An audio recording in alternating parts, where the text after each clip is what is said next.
বাংলাদেশে একটি মাত্র ছাত্র সংগঠন রয়েছে যারা এই ফ্যাসিস্ট ছাত্রলীগের সন্ত্রাসী যারা রয়েছে তাদেরকে কিভাবে এই রাজধানী ঢাকায় আশ্রয় প্রশ্রয়ে থাকা যায় সেই ব্যবস্থা করেছে একটি ছাত্র সংগঠন। তারা বলেছে ছাত্রলীগের সবগুলো ভোট তারা পাবে, কারণ তাদের কনফিডেন্স রয়েছে। তারা সরাসরি বলছে যে তারা আওয়ামী লীগের ভোটগুলো তারা পাবে, কারণ আওয়ামী লীগকে তারা কোনো ডিস্টার্ব তারা করেনি। 1 বছরে একটি ছাত্র সংগঠন রয়েছে যারা সরাসরি পুনর্বাসনে ভূমিকা রাখছে। অবশ্যই কোনোভাবেই মধ্যপ্রাচ্য থেকে জাকাতে টাকা নিয়ে আসার কোনো ব্যবস্থা যেন না থাকে সেই প্রত্যাশা রাখছি। ব্যানার এবং রাজপথে অন্যতম নেতৃত্ব আপনারা দিয়েছিলেন, সেহেতু আপনাদের নিকট অনেক প্রত্যাশা ছিল, কিন্তু বিভিন্ন বাস্তবতায় হয়তো বা কিছুটা কৌশলেরও ছিল কিনা সেটা আপনারাই ভালো বলতে পারবেন।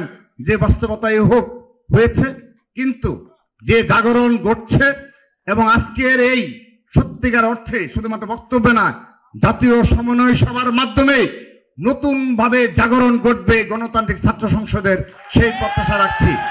আমি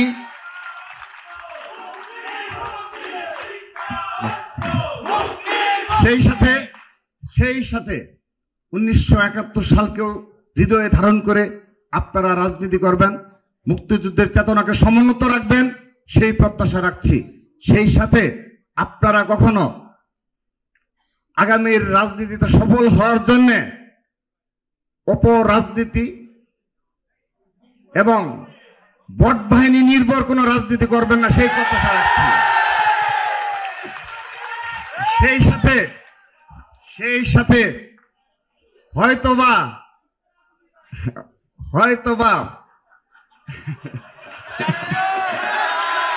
এই গণতান্ত্রিক ছাত্র সংসদকে প্রতিষ্ঠিত হতে এবং আপামর ছাত্র সমাজকে নেতৃত্ব দিতে, তৃণমূলে নেতৃত্ব দিতে হয়তোবা কিছুটা সময় লাগবে, কিন্তু আপনারা আপনাদের নীতি নৈতিকতা এবং আদর্শ থেকে বিচ্যুত হবেন না।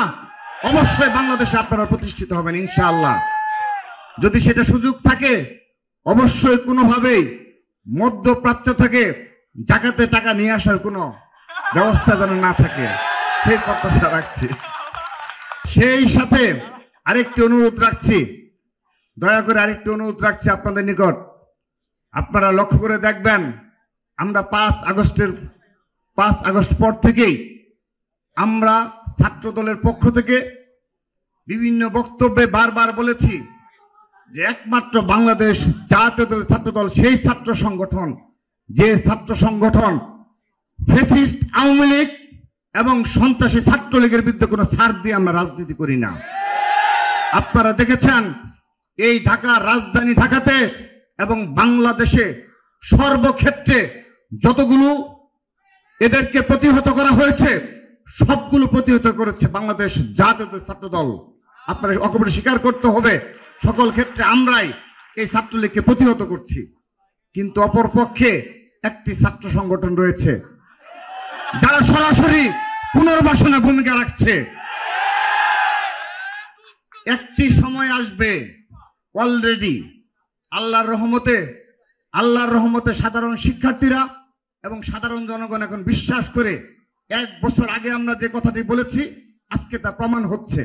যেমন ইতিমধ্যে আমি সরাসরি বলছি, আপনি এমপি পদপ্রার্থী, একটি দলের এমপি পদপ্রার্থী, তারা সরাসরি বলছে যে তারা আওয়ামী লীগের ভোটগুলো তারা পাবে, কারণ আওয়ামী লীগকে তারা কোনো ডিস্টার্ব তারা করেনি 1 বছরে। ঠিক একইভাবে আমরা অনেকগুলো ছাত্র সংসদ নির্বাচনে দেখেছি, তারা বলেছে ছাত্রলীগের সবগুলো ভোট তারা পাবে, কারণ তাদের কনফিডেন্স রয়েছে যে তারা জানে 5 আগস্টের রাতে এবং তার আগে ছাত্রলীগ যখন পালিয়ে গেছে, সেই হলে সেই সিটগুলোতে ছাত্রলীগে যারা গুপ্তভাবে ছিল তারা সেই সিটগুলো দখল করে নিয়েছে, ঠিক না? সবগুলো হলে সেই সিটগুলো তারা নিয়েছে না? তাদের কাছে লিস্ট রয়েছে যে কোন ছাত্রলীগ কোন ছাত্র সংসদে ভোট দিতে আসতে পারবে না, একমাত্র একটি ছাত্র সংগঠনের কাছে সেই লিস্ট রয়েছে। বাংলাদেশে একটি মাত্র ছাত্র সংগঠন রয়েছে যারা এই ফ্যাসিস্ট ছাত্রলীগের সন্ত্রাসী যারা রয়েছে তাদেরকে কিভাবে এই রাজধানী ঢাকায় আশ্রয় প্রশ্রয়ে থাকা যায় সেই ব্যবস্থা করেছে একটি ছাত্র সংগঠন। সেজন্য তাদের কনফিডেন্স অনেক উপরে। তারা বলে থাকে তাদের ছাত্র সংসদেও তারা তাদের ভোট পেয়েছে, একইভাবে জাতীয় নির্বাচনেও তারা প্রত্যাশা করে বসে রয়েছে। তাদের ভোট যেহেতু 5-7%, 50 বছরে মাত্র 5-7% তারা ভোট পেয়েছে, কিন্তু এবার তাদের কনফিডেন্স অনেক বেশি, কারণ খুনি হাসিনা নেই। এই আওয়ামী লীগের ভোটগুলো কোথায় যাবে তারা নিশ্চিত হয়ে বসে আছে। সেজন্য যেখানে ছাত্রদল প্রতিহত করে আমরা ভোটের চিন্তা করি না, আমরা বিএনপির চিন্তা করি না। বিএনপির ভোটের রাজনীতি ক্ষতি হবে সেই চিন্তা ছাত্রদল করে না। ছাত্রদল নিজস্ব আদর্শ বাস্তবায়নের জন্য আমরা বাংলাদেশের সাধারণ শিক্ষার্থীদের মনোভাব বুঝে প্রতিটি ক্যাম্পাসে এই খুনি ফ্যাসিস্ট হাসিনার ছাত্রলীগকে প্রতিহত করার দায়িত্ব আমরাই নিয়েছি।